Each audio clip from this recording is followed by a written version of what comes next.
Welcome to the Lex Buds and Pick and Roll podcast. I'm one of your two co-hosts, Brandon. And with you as always is Tyler. Oh, Tyler, what another week in the books, sir, and another one for the ages, I would say. And we get to talk about it. Was it for the ages? I'm not sure, but that's what I'm going to say regardless. This week's show, we are talking basketball. The season has ended. We are talking animals, Tyler, and I'm talking about cocaine bears. I'm talking about Pepe Le Pew. Wait, we're talking I'm talking about Dumbo bears? the elephant. What? Tyler, you have no idea what's coming up on this I should have looked at the agenda for the show today. This Yeah. sounds crazy. It is going to be crazy. So we're talking animals, we're talking law, we're talking Matthew McConaughey, football, and of course, the continuation of our Sweet 16 candy bar bracket. Sounds like you slipped in a reference for Twix. I think I already know who you're picking. Yeah, Swix. I just created a new candy bar. Let's start it right now. We'll call it Swix. But we are going to continue into the Elite 8 of our candy bar bracket, which is going to be really exciting. We have some fan input on that, and we will share that in segment 3 on the show. But Tyler, you know what we do here. We like to get into what we've done this week. Let's start out mellow, and we'll build into Cocaine Bear, Pepe Le Pew, and everything else. I think that's the best way to do it. Okay. Well, if I'm looking at the one of the most enjoyable experiences of my week, it came yesterday when we decided to order Chipotle for dinner. Ooh. And the wife and I, we always, of course, get it delivered instead of actually getting out to go pick up the Chipotle. Like an Uber Eats or DoorDash? DoorDash? We always get it through the DoorDash app. Okay. And so I'm scrolling through the Chipotle menu, and lo and behold, if there's not a new Chipotle menu item, Well, what is this? they now have quesadillas at Chipotle. Have you seen this? Now, to be fair, Tyler, you could always order a quesadilla from Chipotle, but I experienced the new Chipotle quesadilla this week as well. Oh, wow. How about that? So tell me about it. Well, I thought it was delicious, and it was very filling. Like they were big quesadillas. I mean, they were loaded. Some places just give you a little skimpy amount of chicken or skimpy amount of cheese. And this thing was loaded up. This was like the Big Mac of quesadillas. Mm-hmm. So I give them credit for putting a lot of meat on it. It was a nice change of pace from the burrito. I still don't know if I like it better than the burrito because the Chipotle burrito to me is just perfection. So I don't know that I would get it often, but for a nice little change up now and then, I would highly recommend the Chipotle quesadilla. It just made me really excited when I saw it on the menu, and just made me happy, really. Yeah, now, so I used to order quesadillas for the kids, and it was just kind of like a tortilla shell with some cheese in it. Yeah, it is. The kids, we get the kids' meal quesadillas sometimes. And those are crap. Yeah, those are crap. And I ordered the same thing, I think this was yesterday or the day before, and they had this special machine just for the quesadillas, Tyler. When you go in, they have a cooking thing to get it crisp and cooked perfectly just for quesadillas only. Ooh. It's its own special machine with a timer, and it comes out, and they're huge. I was like, oh my God, my kids are not going to be able to eat this. It's gigantic. But I was very excited about it, and it changes the quesadilla game. Yeah, I don't know what took so long. I mean, there are only so many Mexican menu items that you can have. I mean, you're just taking different ways to fold it and stuff a tortilla. Your choice of meat and cheese in a shell. Yeah. I don't know what took them so long to get on the quesadilla bandwagon. Kind of like with what took them so long to get their queso, but I'm glad they have expanded the menu to include quesadillas. I love Chipotle. You love Chipotle. Yeah. I'm very excited for more Chipotle menu items. Yeah, I actually tried the cauliflower rice. Oh, what do you think about that? A little salty. A little salty and tangy. But that's what I guess you're expecting when you get that. I just was not familiar with cauliflower rice. Yeah, my wife likes to make the cauliflower rice sometimes. And I'm sure you wolf it down, right? I mean, it's better than some of the other cauliflower substitutes. That's true. There are a lot worse. Yeah, I'll give you that. Well, this past week, Tyler, the reason I'm wearing the shirt that I am, I've got a Mickey Mouse shirt on, is because my wife and I went down to Disney World for a little adult getaway. Oh, so this was without the kids. This was without the kids. They've been enough. They're fine. If it was the first time we were going, I would say, well, we have to take the kids. The kids have been there 5 times in the last 2 years. They'll survive. If not, I'll pay for their counseling later when they say, Daddy didn't take me to Disney World that one time. They'll survive. But it was good because we got to do, when you go to Epcot, you get to sample the beverages around the world. You can't really do that with the kids. I mean, I guess you can technically, but, just frowned upon. Maybe a little bit. So it was good to just get out and go to some places that are more adult-oriented for eating instead of just eating chicken nuggets, at every meal. Absolutely. So it was good just to do something different. Let me ask you, what is the best adult beverage that you have found at Disney? Where do I need to go if I'm going to Disney to get the best adult drink? Where's the place to go? Well, I sampled enough of them. But I will tell you, oddly enough, Tyler, there is a place in one of the first places you come to in Epcot in Mexico, and it's a margarita bar. Oh. And you think, okay, this is going to be a watered-down margarita. No, sir. No, sir, it was not. It was absolutely delicious and very well seasoned with margarita ingredients. Well, that sounds great. But it was sold. really good, and the line was out the door. After we left, wow. I was like, okay, we got here right on time. But there's a reason it was out the door. It's because it's really good. All right. Well, we're actually headed to Disney in a couple more weeks. Ooh, fun. So I wanted to get your input there on where I need to Yeah, go. go to the margarita bar inside the little pyramid in Epcot when you Okay. go in. No, don't go to the Mexican restaurant. That's different. I'm talking about the margarita bar when you go in. So Gotcha. check that out. Okay. Tyler, I think we just get into it. We got sports, news, and candy. We're saving candy for segment 3, right? Do you want to start desserts out? always last. Look at you. Do you want to start out with sports or news today? I'll leave it up to you. As we said last time, this is March, so I think sports deserve to be number one. Okay. Then I'll go with you on that, Tyler. Okay. Are you ready?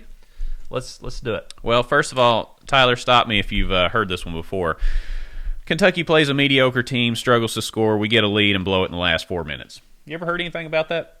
Any this year? Nope. Yeah. UK ended its season with a 74-73 loss to Mississippi State that saw the return of Terrence Clark, BJ Boston go for 0 points, and we got to witness Dante Allen nail 6 threes in the losing effort. Tyler, did you really expect a different outcome, honestly, when you were watching it? Brandon, I knew within the first couple minutes that we were not winning this game. We just came out and looked. Our starting five looked like they had no interest in even being on the floor. They came out with no energy, seemingly no effort, other than Davion Mintz. I think Mintz came to play, but nobody else appeared ready for that game. And then Calipari, I mean, he acted like he had never coached this team before. I mean, I felt like he was just throwing guys in, kind of like that jump to conclusions mat on Office Space, where he's just trying out different things and hoping it works. He's just throwing darts on the wall. Like, okay, let me try this guy. Let me try this lineup. Let me try putting these group of guys in, even though they haven't played together all season. Let me play season high minutes for Lance Ware. I mean, it just made absolutely no sense. The substitution patterns, it just reeked of pure desperation. It just felt like Cal was in desperation mode and didn't know what to do. And that's kind of how this whole year has been. It seems like he's never been able to figure this team out. So I knew right from the beginning that we were not winning. Now, I did get my hopes up when Davion Mintz hit the 3 to put us up 5 with what? I think there was like 3 minutes left. Yeah, we were pretty comfortable there for about 30 seconds. Yeah, I felt really good right then, which I don't know why, because we always fall apart the last 4 minutes. We did it again. Just soul crushing. Tyler, when you're talking about putting random lineups in, obviously one of the biggest pieces that we haven't seen for most of the year is Terrence Clark, right? I mean, he hasn't played since the Trump administration, correct? Right, since the Louisville game. Yes. So, I mean, what are your thoughts when you talk about trying new lineups and trying new things? Were you excited to see him go in, or because part of me was like, he hasn't played in God knows how long. Is he really going to help? Yeah, that's where I just talked about desperation. That's when I knew he was really desperate, because he had talked about, okay, Terrence has been practicing. We might get him in if we can. But he got in before the second TV timeout, I think. And that just showed to me like Cal was grasping for anything to try to find something that will work. And so that just cemented it for me. When I saw Terrence Clark check in, I was like, we got no chance. Cal doesn't even know what he's doing. Cal is just, he's at a loss, I think. Yeah, it was. I never felt like we were going to win the game, except for that one point that you just mentioned where we went up by 5. I was like, okay, well, we can't screw this up. We're on a roll, and Dante's on fire, too. You got to think about that. So it had me going back and thinking about the last time Dante Allen played Mississippi State. He must have a grudge against Mississippi State because he just, bombs away. He does. We need to play them every game. Exactly. But, you think between that and the fact that we were up 5, how could things go wrong? Because we'll get saved by Mintz or Allen hitting a 3 or something. We only have to score a few more points to win because they can't score enough to win. Yep. And that was not the case. It just felt like we watched the same game over and over and over. Lucy pulled the football out from us again. It was Charlie Brown rerun. We landed on our back, and we haven't looked good all year. I don't know. I didn't feel good about the whole game. I didn't feel good about the whole season. I wonder what B.J. Boston's going to do. You can't be a premier player and think you're going to do something in the NBA when you show up for 0 points against a mediocre team. Yeah, 0 point. We got 0 points from Boston. We got 0 points from Askew. We got 2 points from Terrence Clark. Yeah, those were our 3 highest rated recruits coming in. You're not going to beat anybody. They scored 2 more points than you and I did, Tyler. That's true. That's scary. That's a good way to look at it. Yeah, our 3 best recruits scored 2 more points than we did. That is frightening because we have no business on a court.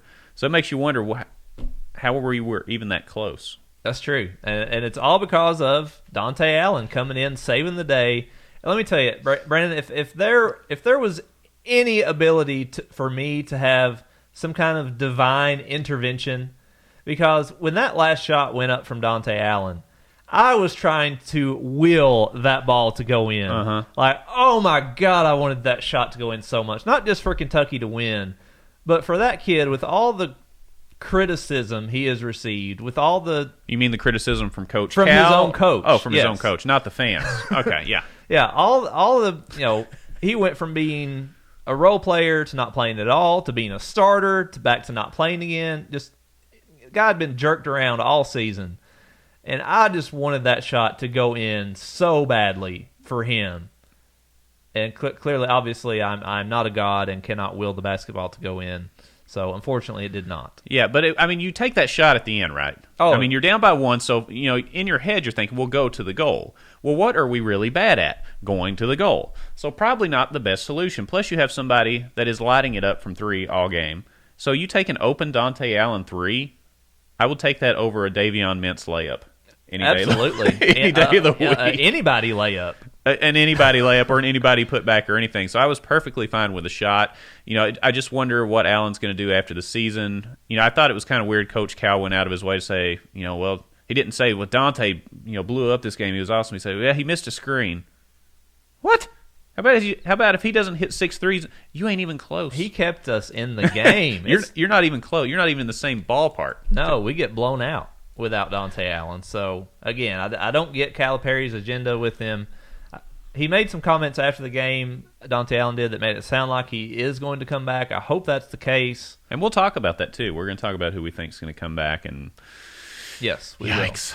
will. Just the game was rough. It was very, very disappointing. I think we'd all kind of gotten our hopes up that we would at least win the first game. I don't think anybody really expected us to win the whole thing, but I think we all expected us to win the first game.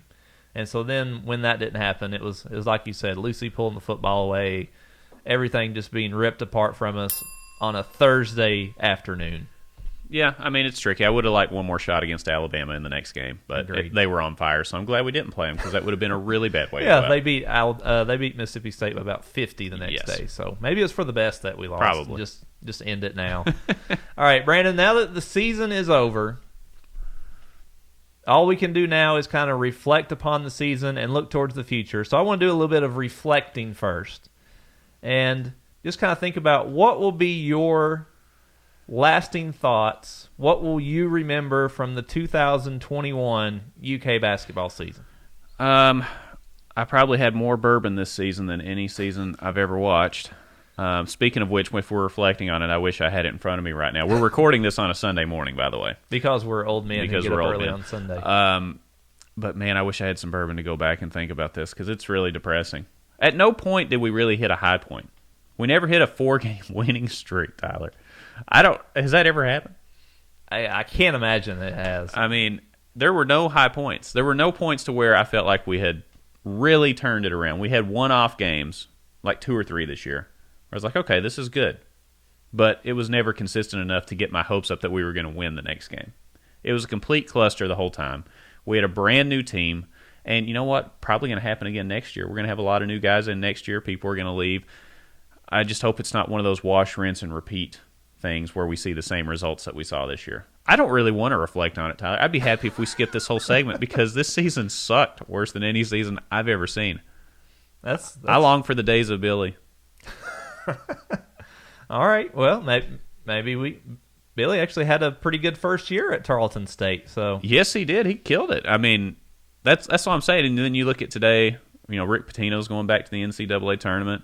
Billy Gillespie is killing it at Tarleton, and it's like, what are we doing here? Where's the excitement here? There's none. Well, at least Tubby's still struggling. Yeah. If that makes you feel any better. Yeah. Tubby used to be 10-loss Tubby. What is is it collapsing Calipari? Because we always collapse down the stretch. Collapsing Cal, 10-loss Tubby. We do need a good nickname. Well, I think our fans have given him some nicknames on Twitter I've seen, but they're not really catchy, and they usually start with a F. So they're not. They don't really roll off the tongue. Yeah, it's not a. What's the term when you have two words that start with the same letter? We learned it in language arts class. Yeah, in like second grade. An alliteration. Is that what it is? Yeah. Okay. We need an alliterative term for Calipari. I think collapsing Calipari at this point because we collapse at the end. It's as good as any. Well, we'll come up with some later. All right. I agree. I don't want to talk much about this season. I will remember it as. I think we'll remember it as the COVID year. I think we'll remember the empty arenas. And I think, for better or worse, I think a lot of people are going to chalk this up as the pandemic being the biggest cause of our issues for this season. Now, I think there were a lot of other issues, but I think if you were to ask the average person, hey, what do you think was the biggest reason for this year's struggle? I think a lot of people are going to say it was the lack of practice time. It was. Do you think so? I think so. I disagree 100%. Really? I think it was the lack of players. We just didn't have good players. We had plenty of players. They were just all forwards.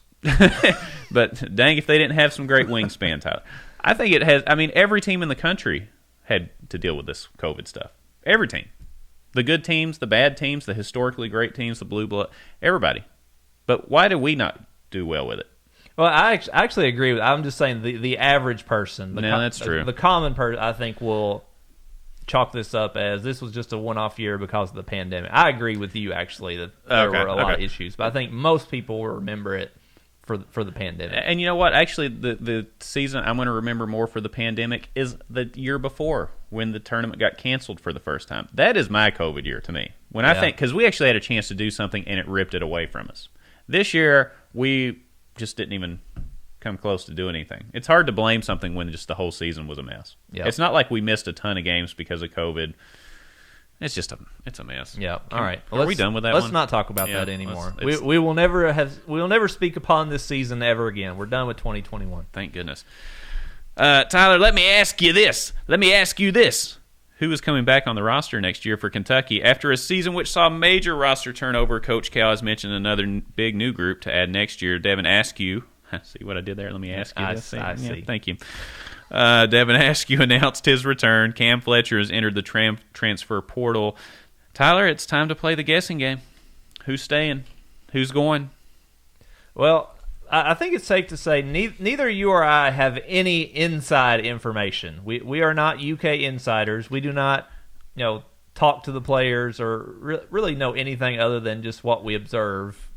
And based on our comments on the show, probably we'll never get that insider information because we keep it real. But go ahead. That's a good point. So I'm going to kind of do more of who I think or who I want to stay and who I think or want to go. Because there's some of these guys I'm just ready to get rid of. Oh, wow. Okay. I'm ready to just go ahead and cut ties with B.J. Boston and Terrence Clark. I don't want either of them back. Wow. I'm done with them both. Boston scored 0 points in the most crucial game of the year. Just played awful. Okay. And I think him coming back, he is not going to be a leader of the team, and I don't want him coming back thinking he's going to be the leader of the team because we need someone else. He is. I've seen enough from him. I'm just done. I'm ready to cut ways. So Boston Clark, bye. See ya. Okay. I hope that everyone else does come back. Oh, wow. So those are the only two that you... sorry. Isaiah Jackson's gone. Yeah, Jackson's gone. But, yeah, I think we can 100% write him down. He's gone. Okay. Olivier Sarr probably gone. Yep. And so that leaves Dante Allen, Keon Brooks. Well, what do you think about Dante Allen? We just talked about Dante Allen. What are your thoughts? I mean, he's obviously had an up and down year, not because of his doing necessarily, but I mean, he's played great and he's gotten hardly any minutes in some games. What do you think he's going to do? I would have thought a couple of weeks ago he was going to transfer, but he made a lot of comments after the last game, telling people to stick with us. He made some comments after Devin Askew announced he was coming back that made it sound like he would be here as well. So I think Allen is coming back. Okay. Keon Brooks, I'm going to say I think he's the one I'm most on the fence with because we just don't have guys come back for a junior year. Well, we hardly have him back for a sophomore year. That's true. He came back for You that. have very few come back for a sophomore year, so when you start looking at junior years, we had Willie, we had Marcus Lee, Alex Poitras, and we've had 3 guys in 12 years come back for a junior season. But, I mean, where's he going to get as much exposure and as he does here? Why would you leave? Well, why did E.J. Montgomery leave? Well, that's the greatest mystery on the planet, isn't it? I mean, I think you're still trying to figure that out. But I'm going to lean that Keon comes back because he did have the injury. I think kind of like Willie Cauley-Stein had an injury. That's what led him to come back for his junior year, is that he got injured, didn't get to finish the year. Mm-hmm. So I think just having a shortened season, I think Keon comes back. Who else we got? Toppin. Lance Ware, Jacob Toppin. I think Toppin's back. Yeah, Toppin's got to. Lance Ware's an interesting one, though. What do you think about Ware? I mean, we've got I feels like we have 10 guys that do the same thing, and I don't know that Ware does any of them better than anybody else. Mm-hmm. He's just a big dude that didn't play well, number one, in the game. But I just don't know that he's going to see the floor, and he may want to do something about that. If I'm him, that's what I'm thinking. Okay. Because Cal has shown a great urge to recruit similar-sized guys. Okay. 5 of them on the same team sometimes. Yes. So, I think he's probably going to go. But that's just my opinion. I have no insider information on that. I agree with you about Toppin. I semi-agree with you about Brooks. It seems like Brooks has an interesting relationship with the fans, in some respects, and he has faced some blowback on some things. He wanted to change the name of Rupp Arena. He was very vocal on the kneeling thing. So there's a certain segment of fans that he's probably very combative with. You know what I mean? Because those hit to the core of a good section of UK fans, not all of them. So there's a little bit of a rocky relationship there, I think, but I think he still stays. I would like to see B.J. Boston back just because it couldn't get any worse. He's athletic as heck. He's got to be able to do something better than he did this year, and maybe with a whole year of conditioning and proper practicing and training in the offseason, things could be better. You know who I'm actually hoping returns? Who? Kenny Payne. That's who I hope returns. I'm hoping for Orlando Antigua, too. Yeah, I'm hoping that the transfer portal for assistant coaches includes Orlando Antigua. We just really haven't been the same since he left in recruiting, in my opinion. Agreed. I mean, we just haven't been at the same level. So, Coach O, Kenny Payne, if you're listening, which I know you are, to our show, we would love to have you back. Yes. All right. Well, Brandon, I think it's time. Let's finish up this 2021 season. Let's tie it up. We're going to put a bow on it. We're going to give out some awards. Ooh. And you actually came up with a title for these awards. Would you like to share what we're going to call these? Yes. I mean, in honor of the Dundies, you and I are both The Office fans. Yes. Right? I think we should call these the Lex Buddy Awards. Lex Buddy Awards. So these are the Lex Buddies. All right. You get no trophies and no certificates, but you just get the recognition that you justly deserve. Yes. So we have 3 Lex Buddies that we're going to give out today. The first award is the Wanda Durant Award, which is for the real MVP of this year's team. I think these are all going to be hard because nobody was really an MVP this year. Yeah. But if you have to pick one, Brandon, who's going to be your Wanda Durant real MVP for this season? Tyler, in my opinion, there's no question who it is. It's the one person that I was probably least excited about coming into the year with. When I heard that this person was coming, I was like, oh, great, another roster filler. But that's Davion Mintz. Without him, we don't even win 9 games. We probably win 4, maybe 3. Yep. I mean, the guy hit clutch shot after clutch shot. He ran the point better than anybody this year and surprised the heck out of me. He and Jacob Toppin surprised me a lot. I didn't expect hardly anything from either of them. And they both showed flashes of really good play. So I'm going with Davion Mintz, the real MVP. All right. I know I will probably get crushed for this just being a homer pick, but I'm going for my real MVP. I'm going with Dante Allen. What? Hey, what? How you figure that? Well, let's see. Would we have won that first SEC game against Mississippi State without Dante No, Allen. we don't even come close. So that was the only thing that somewhat got the season revitalized was that Mississippi State game. If we lose that game, we had just lost 6 in a row. And then if we start out the SEC conference round with another loss, because we won 2 straight games after that. We started out SEC play 3-0, believe it or not. And I think without him, obviously we lose that game. I think the season just completely crumbles, even more so than what it did, if he doesn't go off and play the way he did in that game. I think in a way he saved the season. What there was to save. Interesting, Tyler. I didn't see that coming. Obviously, he had some big. Oh, you know what? I'll give that to you. All right. So Mintz and Allen, congratulations. You are the winner of the Real MVP Lakes Buddy Award. Yes. The check's in the mail. No, not the check because that's illegal. Can we even give trophies? Yeah. Let's edit that out. The check. We can't even send a certificate. Probably. We'll just have to give a virtual high five to each of you. Way to go! Congratulations. Good job. Okay. Next up on the list, we have the Planters Award. Ooh. This award is for the player who drove you nuts this year. Well, Tyler, I went first on I love that, by the way, the player that drove you nuts. I went first on the last one. Who drove you nuts? All right. Tyler? I'm going to go. This is really hard because practically everybody on the roster drove me nuts for the entire season.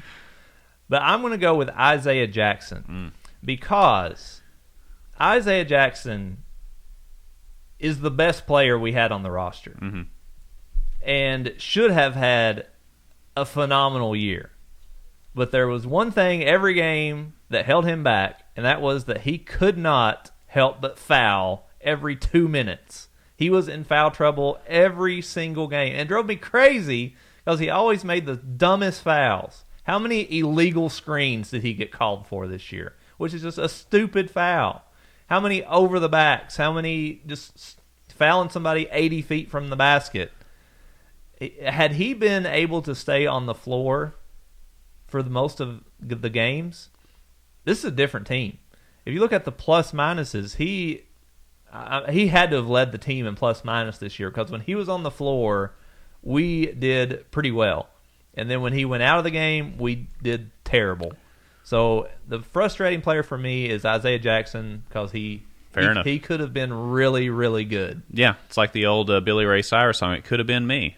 He could have been me standing there with the rest of his team and having their dreams coming true. Yep, and then he could have been carrying a ring around in his pocket after. Oh, boy. Could have won a ring. Yeah, there you go. Probably not, but the player that drove me nuts, Tyler, is the easy one. I'm going Devin Askew.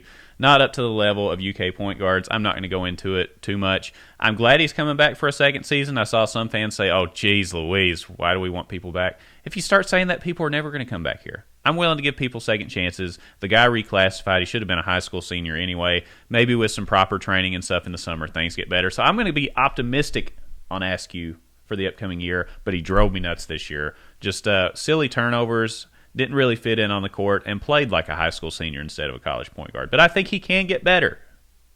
So yeah, I think that's a good pick because he just some of the turnovers and the decision making he had just made you wonder what he was thinking.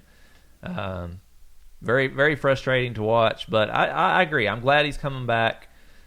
He just seems like he works really hard. Like I feel like he's a guy that will get the most out of his potential. I think he's going to continue to work, and we actually saw that kind of midway through the year. He started playing pretty good for a few games. We're like, okay, maybe Askew's actually kind of figured this out, and then he's got to get his confidence back. He's got to get because he was hitting like a little floater, like a little lean-in shot every now and then. I was like, well, the guy's kind of confident, and then he just doesn't even want to shoot now. So he's just got to get his mojo back. Yeah, I agree, but definitely drove us nuts this year. All right, our last award, Brandon, this is called the Shawshank Award, based upon one of the greatest films of all time. We're calling this the Shawshank Award for the most rewatchable play or game. Now, I know we probably aren't going to want to relive very much of this season. We've already narrowed it down quite a bit because I can think of like 3. But is there ever a game that you would go back and watch from this season, or just one particular play that you think we'll see on the highlight reels for year to come? What are you going to want to rewatch from this year? Tyler, there's only one game. There's only one, and that's the Dante Allen game at Mississippi State. And it's not even close. This is the most rewatchable game. It had a lot of great moments. It had, Bruiser Flint get a victory in the game. Cal got thrown out. I think a lot of fans like seeing that.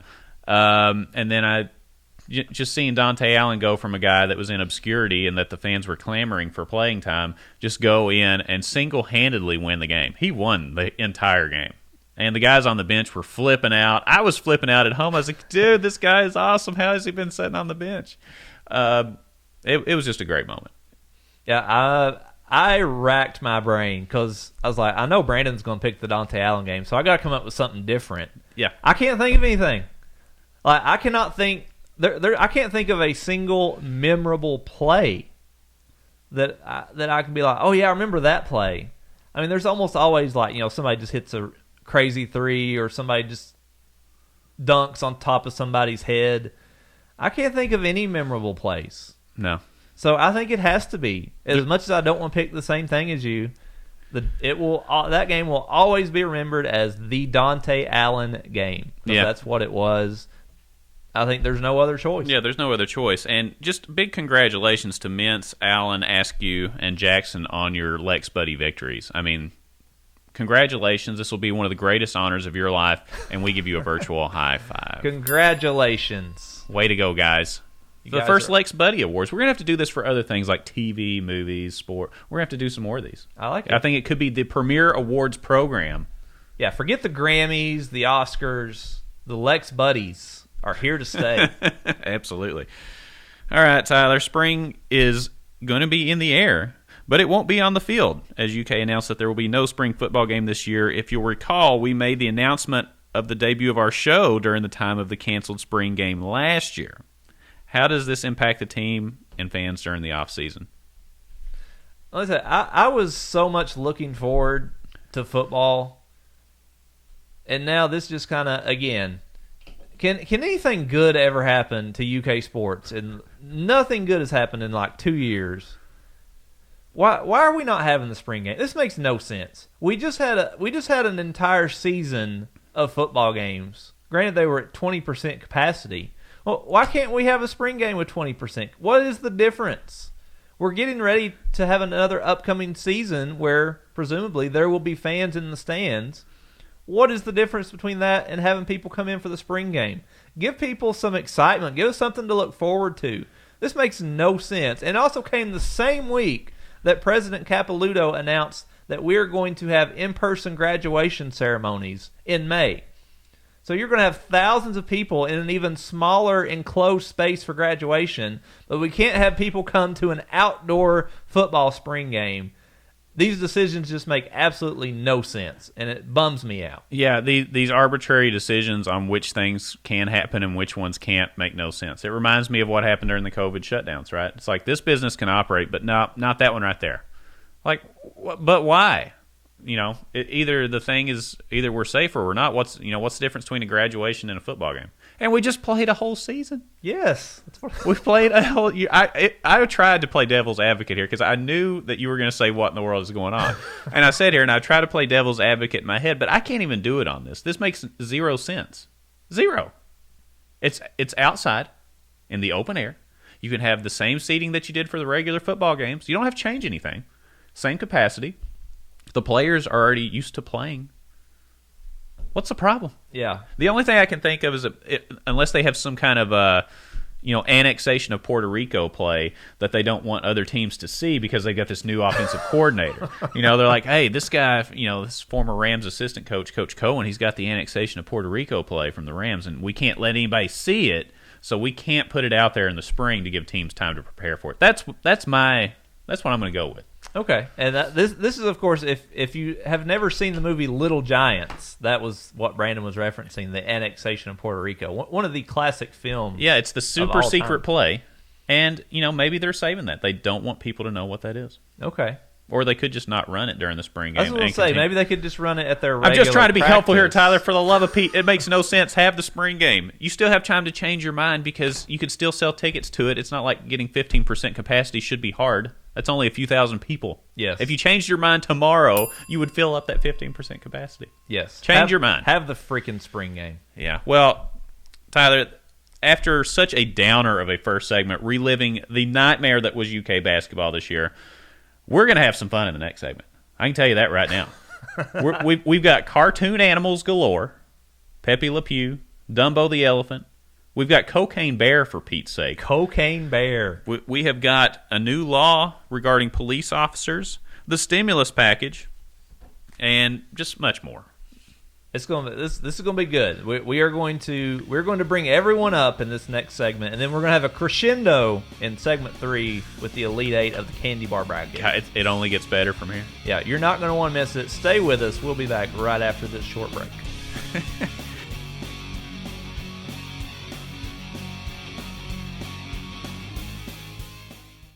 Welcome back. Segment 2, Lex Buds and Pick and Roll podcast. As always, follow us at Lex Buds on Twitter. Visit us on our website, lexbuds.com. And anywhere on your internet machine, you type in the word Lex Buds, hopefully we come up.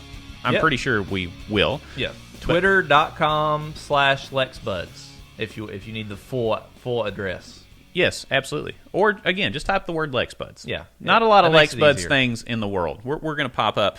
But, Tyler, after such a depressing first segment talking about UK basketball, I think we get into some goodies here in the second segment and inform the people with the news of the day that is most important to our listeners. That's right. We're going to start local here at home. So, Brandon, I'm going to give you some information on a bill that was just approved in Kentucky's Senate. Okay. I want your honest reaction here. What you think of this bill? Would this be a yay or a nay vote? Okay, I have not heard the details on this. Okay. So please provide. All right, so Kentucky's Senate just approved a bill that would make it easier to arrest protesters for insulting police officers. The bill would make it a misdemeanor to taunt or challenge an officer with words or gestures. And this is a quote from the bill, words or gestures, quote, that would have a direct tendency to provoke a violent response from the perspective of a reasonable and prudent person, end quote. Punishments could be up to 90 days in jail and fines of up to $250. Brandon, are you yay or nay on this bill from Kentucky's Senate? Oh, boy. That's a tough one. It's a tough one. It's tricky, but here's where I got to go with this. So I'm a fan of police. I think most police officers are very good at their job. I think just like any job, whether you're a police officer, you're in an office setting, or anywhere, there's some bad workers, right? Mm-hmm. So getting that out of the way, I'm not saying they're all great, but a lot of them are, and it takes a lot of bravery to do that. I'm not a fan of limiting speech, just in general. If anything, watch the news over the last 6 months. We are censoring stuff left and right. And the things that you can do and say are getting smaller and smaller and smaller. So I lean more towards letting people talk. If you cannot hold your discipline, then you don't need to be holding a gun at your waist. That's a very good point. Here are my concerns with this. One that you don't even have to say anything; it could just be a gesture. Yes. What are we saying here? Like you could get arrested for a gesture. Okay. And that could be loosely interpreted. and that is my next point. Because this is a bill that is open to interpretation from the police officer. It would be up to, you're basically saying this is up to each individual officer as to what would provoke a violent response from them. Okay, well, every person is different. Everybody has a different tolerance level of what they're willing to put up with. So we're saying anything that would provoke a violent response. Well, what if somebody, gets upset at everything and just the slightest little comment or gesture is provoking them? Yeah. There's too much room for interpretation. I think that I don't like any bill or law that leaves so much interpretation. And then when it ends with what a reasonable and prudent what does that even mean? A reasonable and prudent That's legalese, Tyler. That's crap. Well, I need specifics. There needs to be specific. If you do this, then here's your punishment. But when you're just leaving it open to letting them decide, I don't like it. Let me tell you this. I think probably, we had a lot of anti-police protests this summer. The best thing that a pro-police advocate or even the police themselves should want is to have the people on video saying and trying to provoke what they're saying against the police. If I were a police officer, I would want those people to do it, get it on video, and share it with everybody so people are like, well, those people are real a-holes. I don't like them. Right. Put it out there and let people see it, because that will advocate more for you than anything else. Because we know that people will try to get arrested at these events. They want to get on camera being shown getting arrested by the police. And, so they can have their moment to send it out to their echo chamber, and everybody can be like, oh, look at the tyrannical police. You're actually better off just standing there, getting video of the person doing it, and sharing it, and letting people see the other side. Yeah, to me it seems like the goal of this bill is that we're trying to allow officers to arrest someone before an encounter turns violent. Well, I mean, this isn't Tom Cruise in Minority Report. We can't predict when, we don't have a magic 8-ball that tells us when people are getting ready to turn violent. Now, if they have weapons, that's a different story. Sure. But if you're just talking words. Yeah. Like if I come up to you and say, hey, Tyler, what's your problem, buddy? What are you going to do about it, huh? Heck, if we started policing that, half the people in that I know would probably be in jail. Because people are always talking crap. You go to a bar, hey, man, what's your problem? Oh, you're arrested. What? I just said, you were getting ready to be violent. How do you know that? You don't know. Yeah. You don't know until it actually happens. So again, like I said, it seems like we're trying to predict crimes before they even happen, and I don't like it because we saw how that turned out in the Tom Cruise movie. Yeah, absolutely. Well, speaking of crime, Tyler, Kentucky already has Cocaine Mitch, but are you ready for Cocaine Bear, the movie? It was announced that Elizabeth Banks would play the lead role, along with a bear, I'm assuming, in the story of a parachuting drug smuggler that accidentally dropped 40 containers of cocaine during his descent to the ground in Kentucky. The cocaine was thus discovered by the bear, and long story short, the bear died of an overdose not too long after. Tyler, what is the storyline going to look like for this movie, and what perspective should the story be told from? Well, let me say, first, I'm very excited for this movie. I am too, man. This is like the best bit of news I've seen in weeks. This is great. I cannot wait to go to the theater and go up to the cashier person and say, I would like one ticket to Cocaine Bear, please. I want to spend my hard-earned money on a movie called Cocaine Bear. That's what I'm choosing to spend my money on. This is the perfect movie for when theaters open up fully again. Yes. Like, remember, Tiger King was the perfect show for people to sit at home and watch Netflix. I think Cocaine Bear could be the perfect movie to get people back in the theaters. Yes, 100%. But I'm also excited because I actually have you ever read the book that this is based upon, the Bluegrass Conspiracy? No. Well, I did. I would highly recommend it. It is a little lengthy.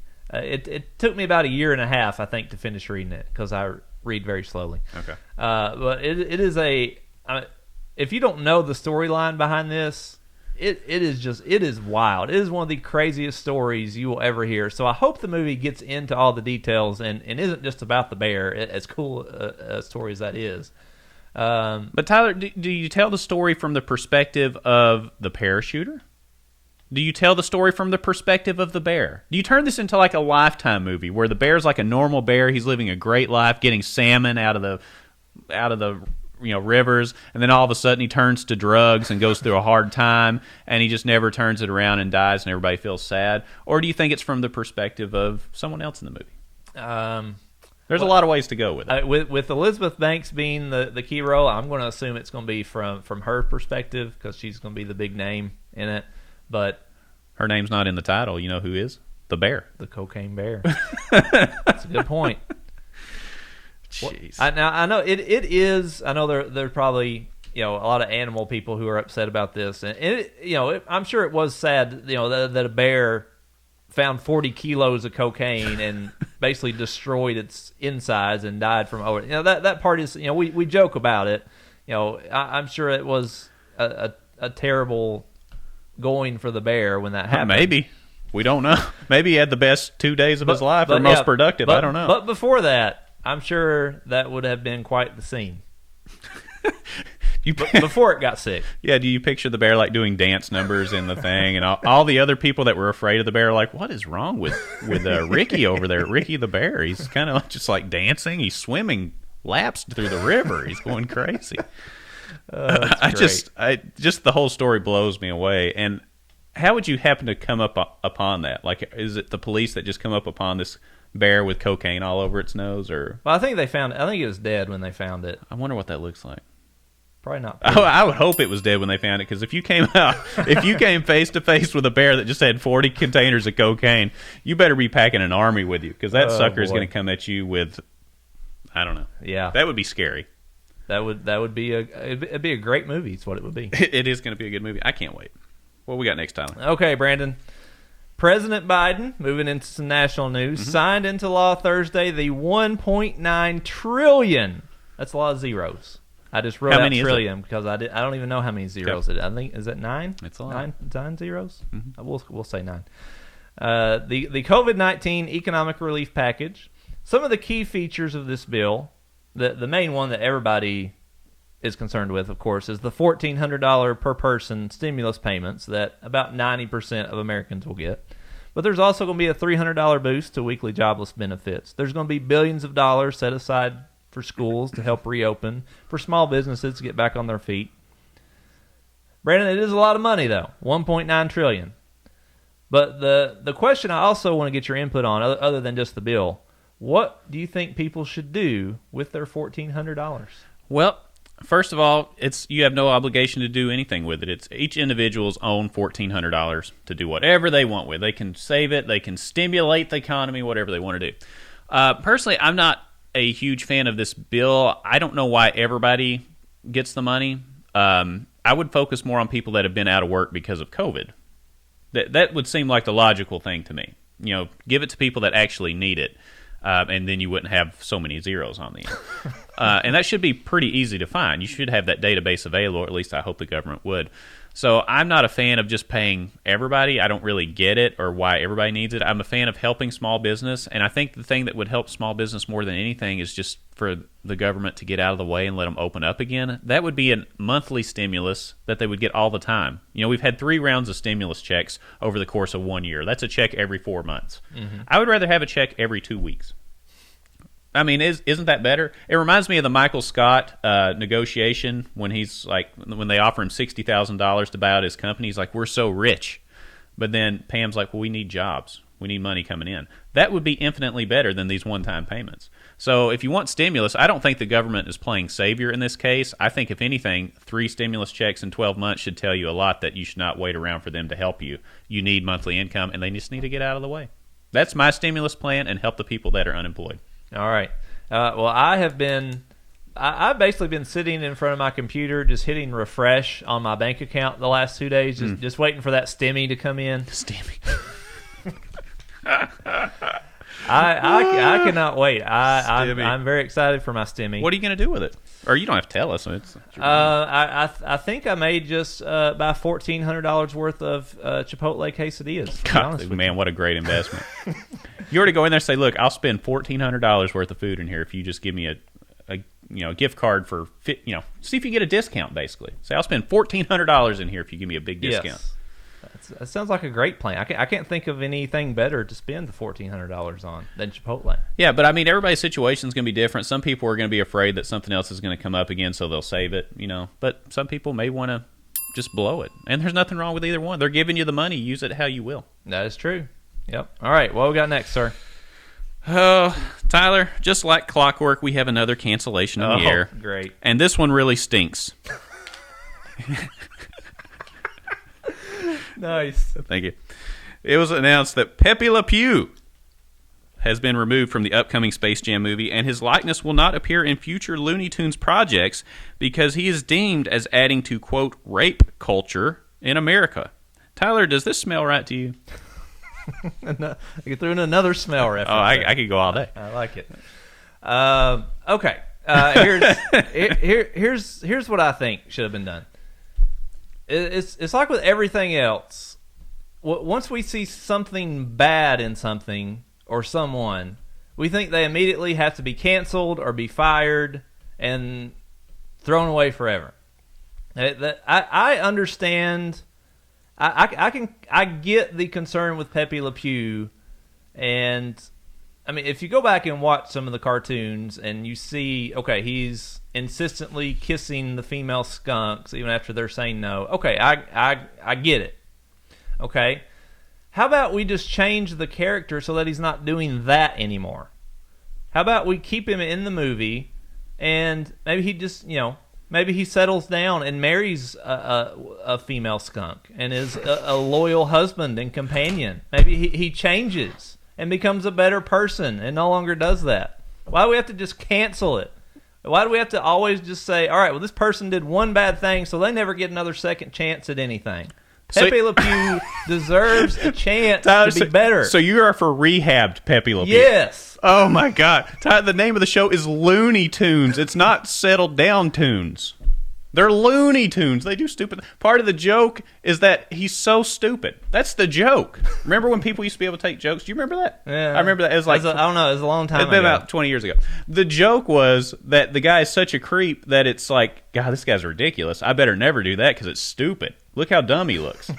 Instead, people are like, no, he slipped her a roofie. He's trying to, No, I'm not a fan of that. I'm not a fan of rehabbed Pepe Le Pew either because then he's no longer loony by definition. Now, my other question is, how far are we going to go with this? How far are we going to get rid of Yosemite Sam because he fires guns just off randomly? Are we going to get rid of Foghorn Leghorn because he makes fun of people from the South in the way he talks? Are we going to keep going? I've actually always thought the cartoons with the guns, like when they shoot a cartoon character and it puts the hole, and then they like drink a bottle of water and the water shoots out the holes. Yeah, I've always been shocked that has still been allowed to be shown. Yeah, I mean, what's next, Tyler? How much more are we going to go? Porky Pig, fat shaming. I mean, at some point we're going to have to get rid of the word Looney Tunes and just call it Tunes. Mm-hmm. Which, by definition, is going to be really boring. As you say, we're going to sit around and watch a 40-some-year-old Pepe Le Pew sitting around taking his kids to soccer practice. Yeah, doing the dishes. Wow, I'm riveted, Tyler. I'm riveted. Just sign me up right now. I'm not a fan. Give me a break. Suck it up. Everybody used to be able to take a joke, but now we're in the Salem witch trials again, and we burn everybody at the stake for stupid crap that doesn't need to happen. Yeah. Well, fortunately, there were no other controversies this week. Wait, sorry. Wait, there was. Let me refresh the screen. Yes, more cartoon character controversies. Cartoons. All right, Brandon. This week, Dumbo. What'd you call me? Peter Pan. Oh. Not you. Okay. The elephant. Sorry, the elephant Dumbo. Oh, okay. Dumbo, Peter Pan, the Aristocats, and Swiss Family Robinson have all been removed from the Disney Plus platforms of children's offerings and will include an on-screen warning for adults. So if you are under the age of 7, according to what I read, you will not be able to watch Dumbo, Peter Pan, Aristocats, or Swiss Family Robinson. Brandon, are we all on our way to Neverland? As in, will we never get to watch anything ever again without a disclaimer? Jeez Louise. If you can't handle Peter Pan, then you need to go live in a padded cell somewhere because there's something wrong with you. This doesn't make any sense. It just doesn't make any sense. It just doesn't make any sense. You're at a loss for words. I don't get it. I mean, the same people that would probably advocate and protest for, these cartoons being offensive are the same ones that would go down and burn down a city during a protest. So you tell me. I think this is completely ridiculous. It's just never going to stop. I'm saving all my Dr. Seuss books. I'm wrapping them in plastic wrap because those things are going to be gone. Cat in the Hat's a goner pretty soon. That's going to be a gold mine one day. I know. I'm going to save those and be like, son, this is what we used to be able to read. Now we can only watch, You won't need your STEMI because you'll have Dr. Seuss, but that'll pay for your retirement right there. Exactly. I mean, we're getting STEMIs left and right. Stimulus checks. We're getting stimulus checks. They're basically telling us what we can and can't watch. It's just getting ridiculous. I mean, if you need a disclaimer to watch Peter Pan, there's something mentally wrong with you. I'm just going to go out and say it. I'm not going to play PC games. There is something wrong with you. Yeah, I'm not gonna lie. I've never watched Swiss Family Robinson. I've never watched the Aristocats. I don't think I've ever seen Dumbo. So I love Dumbo. I don't even I can't really comment on those because I don't know what the controversy is. Now I have seen Peter Pan many times, and I for the life of me I cannot understand what is offensive about Peter Pan. It's Peter Pan. You got Wendy, you got Tinkerbell, you got Captain Hook. Well, maybe making fun of people with hooks. Yeah, maybe offensive. Why do they have to be portrayed as bad people? Who lost a hand? I don't know, Tyler. But this is where we are. I mean, this is really where we are. I don't know. when you spend time watching disclaimers for cartoons, you're not ready for life. Get out of your parents' basement and go do something productive. Stop trying to cancel everything just because you don't like it. How about you just turn the channel? Remember when you used to be able to like turn the radio dial or turn the channel when you didn't like a song or a talk show that was on? You used to be like, no, I don't want to watch that, but I'm not going to keep everybody else from doing it. Yeah, and what I think is fascinating is that, I mean, how many people does Disney have sitting around going through every movie, TV show? I mean, is this people's job? There are They groups just sit and watch this stuff and look for the smallest thing that could be considered Actually, offensive? there is, Tyler. That's insane. They don't work for them, but there are groups that sit around and go through hours of film, and then they will meet with these executives at these different companies. That's crazy. I researched it a little bit because I couldn't believe this one. But you just can't keep everything at current standards. You have to accept pieces of work for the time they were made. You don't cancel Gone with the Wind because it portrays something negative. You look back on it and say, wow, that's the way things used to be? That's friggin' crazy. But you don't cancel it. Mm-hmm. I agree. Oh, God. Okay. Maybe I could get that job where we just sit and watch movies all day. That'd be great. Tyler, actor Matthew McConaughey is considering a new role. Oh, I can't wait to hear about it. Yeah. Governor of Texas. Oh. The beloved movie star has made it known he is seriously considering running for governor. Tyler, if you are his advisors, do you tell him no, no, no, or all right, all right, all right? I see what you did there. No, thank you. I mean, I know nothing about Matthew McConaughey's political ideologies. Mm-hmm. I don't know where he stands on any issue. Mm-hmm. I would assume, being in Texas, that he's somewhat conservative, but I don't know. He is Hollywood. I have no clue. I don't even know what party. Maybe he's an I don't know if he's independent. Republican. I don't know. I have no clue. But if we have seen anything in recent elections the last few years, I mean, Arnold Schwarzenegger got elected governor. Mm-hmm. Jesse Ventura got elected governor. Yeah. Why not Matthew McConaughey?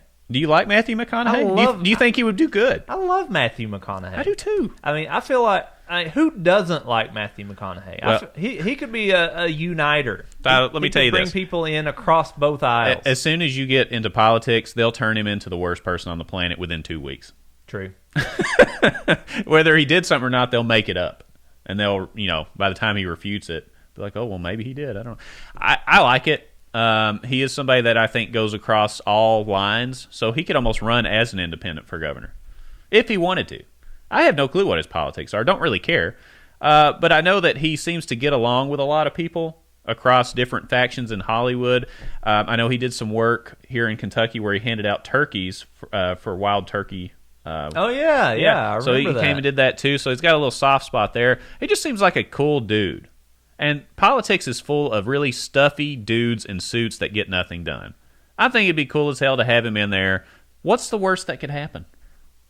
Can't be any. I mean, Texas has been a complete disaster through these winter storms that we had. So yeah, it reminds me when then President Trump, when he was running, said, "What the hell do you have to lose?"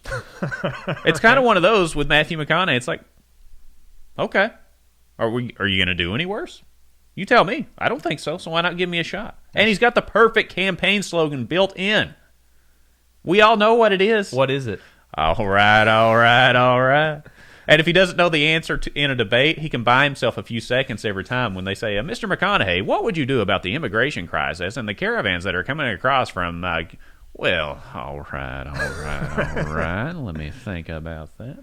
You can buy yourself some time. There's a lot of ways that could go. And you know what? He could just say that and people would just laugh. He could end it. If you remember Billy Madison when he gives that speech at the end, and nobody knows what he says, and then at the end he says, "Nib High football rules," yeah, and everybody claps. McConaughey could end every sentence with that, and everybody be like, "Yeah, way to go, Matty." Is that the best McConaughey movie, Dazed and Confused? It's pretty good. Is that your favorite? I mean, that's how I think of him. So I mean, I've got to go with that. I know he's been in bigger movies since then, obviously. I don't know. That one was pretty good. Yeah, it was, but that's who he is to me. I'm a fan. This may take my man card, but I really like How to Lose a Guy in 10 Days. That was a good movie. I love that. I like that movie hilarious. too. Yeah, it is a good movie. You know what? You don't lose your man card because I like that movie as well. Well, good. Yeah. Glad we're in agreement. And I think everybody in Texas should be in agreement on Matthew McConaughey. Yeah, run Matthew, run. That should be interesting. I can't wait to see it. Tyler, what an interesting segment. A collection of topics that I'm not sure we'll ever be able to touch again. Nope. Cocaine Bear, Pepe Le Pew. Just those two alone. That was enough for me. We probably should have put a disclaimer at the beginning of this one to warn people that we were going to talk about things that could be offensive. We'll go back and do that We'll edit that in. Yeah. But you know what we're not going to edit, Tyler? What's that? That is our Sweet 16 candy bar bracket. We are in the Elite Eight, my friend. Oh, boy. And we are going to be talking about that, getting into the matchups, and getting down to the Final Four today. It's going to be sweet. It's going to be... Oh, there you go. It will be sweet. And we'll see you right after this break.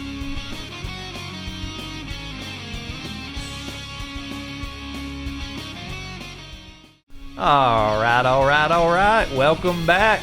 Segment 3, episode 48, the Jimmy Johnson edition of Lex Bud Pick and Roll, the NASCAR driver. Look at you. Multiple NASCAR Winston Cup champion. Winston Cup? Actually, I don't think it's Winston Cup anymore, is it? Yeah, they took the Winston out of NASCAR. That was a long time ago. Yeah, Winston Cup. That was back when Ernie Irvan was driving, Tyler. And I love anytime we talk about NASCAR, you only reference Ernie Irvan because I think he's the only NASCAR driver you know. He was the Kodak yellow car, right? Yep, number 4. Yeah, yep. I always picked Ernie Irvan for the win. That's great. All right, well, Brandon, we are, of course, talking brackets because it is March, but not the NCAA tournament bracket. That's going to be later today. It is Selection Sunday. But since Kentucky's not in it, we got to talk about a bracket that's more important, which is our Sweet 16 candy bracket. 2 weeks ago, we started with 16 candy bars.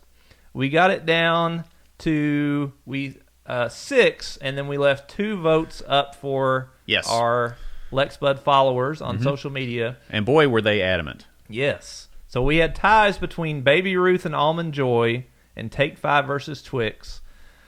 Seemed to be overwhelming support for Almond Joy. Clearly, I'm in the minority of not liking coconut candy bars. Okay. So Almond Joy will move on. And then Take 5 versus Twix was a little bit closer, but Twix prevailed. Twix will now move on to fill out the final spot in the Elite Eight. So we are going to go through all 4 matchups. Okay. We will vote. If we are 2-0, the team will move on. But if there is a split decision, are we going to put these up for vote again on social media? I think we're going to have to. Or do we want to call people live on air? Well, I don't trust who you're going to call. I need. Oh, you don't trust my people. No. I see. Okay, No. so it's a problem of trust. We've been doing this show for a year, Ty. You don't trust me to pick a good person for a candy bar. No, because I would be very concerned that you would call somebody who would pick Almond Joy over Reese Cups because I'm already worried about this first game. Well, Tyler, I say we just dig right in. All right, well, let's go. Let's bite into it. Oh, Hey, nice. that's what- yeah. All right, well, we're going to start with the Reese's Cup region. Reese's defeated $100,000 in the first matchup. Almond Joy won the popular vote over Baby Ruth. So we now have Reese's Cups versus Almond Joy. I think this is another blowout massacre. This is a 1 seed versus a very poor 8 seed, in my opinion. I've got Reese's Cups all day long. This is not even close. Reese's Cups are the superior candy bar in any fashion. And I assume you will vote the same. I'll just go ahead and pencil in Reese's Cups here. Tell you what you can pencil in. You have to pencil in a tie, my friend. What? Because I am going to bat for Almond Joy. Oh, my goodness. Almond Joy's got nuts, first of all. Well, Reese's Cups has ground up peanuts. That's how you make peanut butter. Exactly. So it technically has nuts as well. Well, I'm telling you, Almond Joy is one that I look forward to. When I see it in my kids' candy bar stash, I think, oh my gosh, there's Almond Joy in there. I love Almond Joy. The combination of nuts, coconut, and chocolate, and I don't even eat chocolate a lot, Tyler. I don't really eat it a lot. But when I see Almond Joy, I make an exception. I don't even touch the Reese Cups. I don't like Reese Cups. You're crazy. I don't like them. I don't. An honest question. Okay. Name me a better combination of anything in the world than chocolate and peanut butter? I could think of everything in the world because I hate that combination. Why? I don't like it. I don't understand. I don't like it. I don't like it at all. I'm not a fan. It melts too quickly. It melts, if you keep it and you put it in your car, by the time you get back, it's got a little bit of a meltiness on the top because it gets so warm, you know? It melts too quick. That's true. It does do that. I will give you that. Yeah, it melts too quick. It's too messy, and I don't like the peanut butter. The Almond Joy does not, because the chocolate is better. It's higher quality chocolate that doesn't melt in your hand while you're eating it. And that's why you have the little cup, the wrapper, so you can just hold the wrapper. No, you know what I can do with an Almond Joy? I just take it out and eat it. I don't need a wrapper because it's already perfect. The Reese Cup needs the addition of a piece of paper. The Almond Joy requires no additional steps. So I'm going with Almond Joy, and I will die on the hill of Almond Joy if I have to. This is why I'm not letting you call anybody. Let me call I'm not leaving this up to... I'm not leaving Reese Cup's hands in the fate of one person. Well, you can't leave Reese Cups in your hands because they melt. We just talked about that. It's inferior chocolate. Chocolate's not as good. You have to put it in the refrigerator to eat it. You don't have to. You have to, or else it melts. It tastes better. Yeah, exactly. You have to alter the formulation of the Reese Cup to make it taste better. You know how you make the Almond Joy taste better? Put it in your mouth faster. You're insane. I think Almond Joy is going to get crushed in the. Now wait, do you like Almond Joys? No. What don't you like? I don't like coconut. Well, I don't trust who you would call to tie-break this either, Tyler. Fair enough. So I'm going to say that this is going to have to go up to a vote. Okay. And I will die on the hill of Almond Joy over Reese Cups. All right. Well, Lex Bud's followers, make sure you are following us on Twitter, on Facebook. We will have polls on both sites. So make sure you're following us. I guess you could technically go vote on Twitter and then go vote on Facebook. You could vote twice if you're really passionate about one of these. Yeah.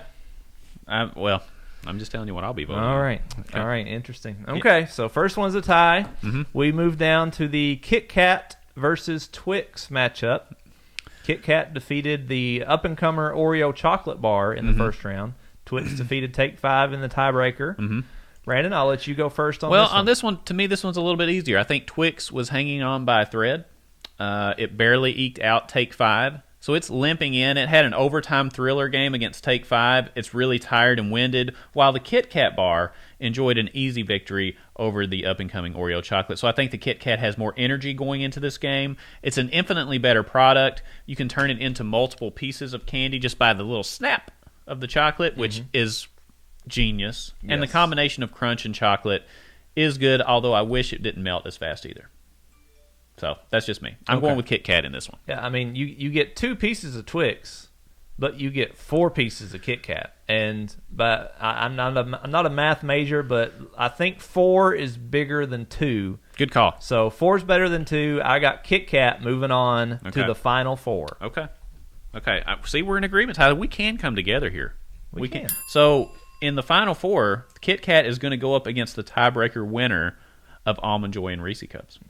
Man, that's exciting. Yep, we got some big powers making it through. Yeah. All right, we're going to move it on over to the other side of the bracket. Let's where we have the Hershey's bar, who defeated Mr. Good Bar in the first round. Easy victory. Yeah, easy victory. Going up against Butterfinger, who was victorious over Milky Way.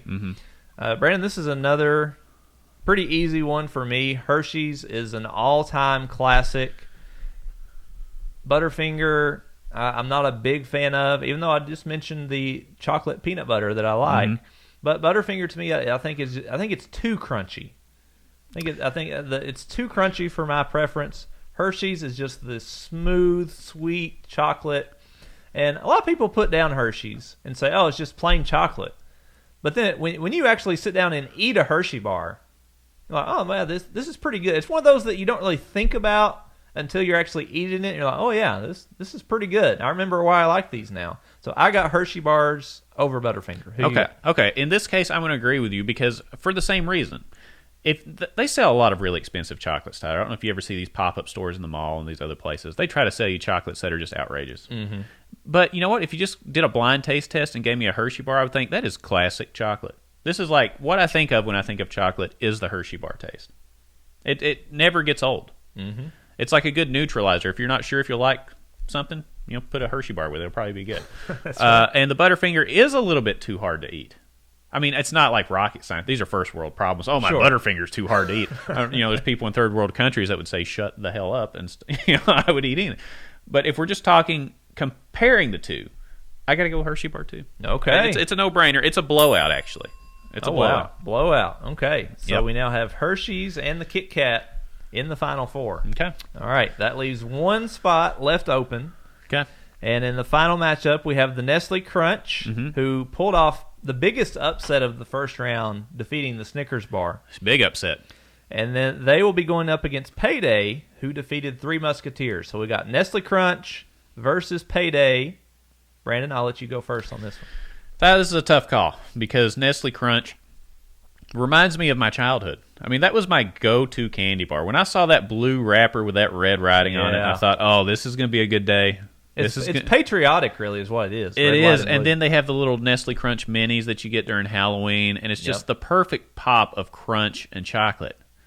But not so fast, my friend. Uh-oh. Because the Payday bar, I've been eating those since I was little. I love salty foods by nature. I love salt. And this combination, it removes the chocolate. I'm not a huge chocolate fan. So the fact that there is no chocolate on this is actually a plus for me. Oh. It lets you get straight into the salt and the caramel and the nuts, and it's delicious. It's a great combination.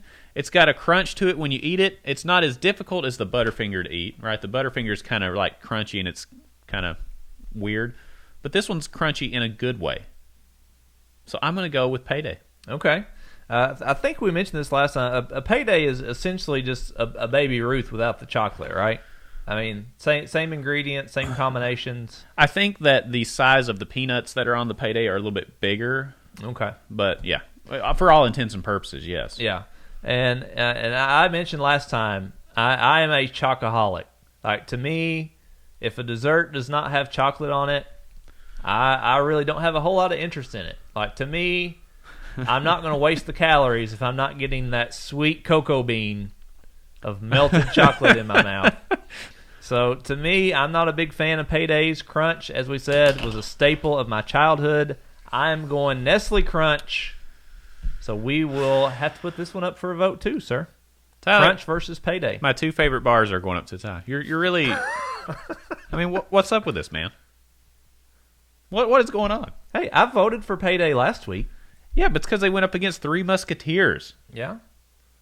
I mean, I would hope that they could beat Three Musketeers. That would be my hope. If they don't, then something's wrong. Listen, if Payday had a little bit of chocolate on it, I mean... Why do you have to have chocolate? Because it's the best. Why? It's because it's the best. Like, out of all the candy bars, we started with 16 candy bars. Yes. There's only one on this entire list that doesn't have chocolate. Yeah. Which is the Payday. Hey, yeah. Which should make it good, because right? Chocolate is... That's why every candy bar has chocolate. Because it's the best. It is so good. It's what makes the candy bar industry. If there was no chocolate, there would be no candy bar industry. I would say that Payday broke the mold, Tyler. If we're looking at it in another way. It's looking at, say, why do I want to be like everybody else? Mm-hmm. Because at some point they're all going to taste very similar. Why don't we bring something new to the table? Something new. And they did it. They said, you know what? Hey, Bob, don't pour the chocolate over that. Just keep it the way it is. And they put it out, and people like it. And plus, it's called Payday. I just inherently like the word payday. Who doesn't love Payday? Yeah, exactly. True. It is a great name. It is. And in these economic times, I think people deserve a payday. And I'm talking the candy bar and the pay. Well, maybe when we get our stimulus checks, we could just sit around and eat paydays while we look at our bank accounts. Wow, that's great. I mean, wouldn't that be great? So we're going to have to put this one up to a vote. I'm not going down on Payday. Okay. I like Payday a lot. So it's going to have to go to a vote for me. All right, so here's the question. Now, we've said which one we like. Who do you think the people will say they like? So which one of these, just neutral opinion, Reese's versus Almond Joy, Crunch versus Payday, who do you think the people are going to vote for? Well, I think that Reese Cups probably have an advantage. But if people really take the time to think about the argument that I made for the Almond Joy, I think that it may sway some votes. Okay. In my opinion. All right. And the same, Nestle Crunch, now, I don't think that's as much of a household name. I think Payday's actually probably more known. Mm-hmm. When people think chocolate bars, I don't think they go Nestle Crunch. I think they think Hershey. I think they think Reese's, Kit Kat.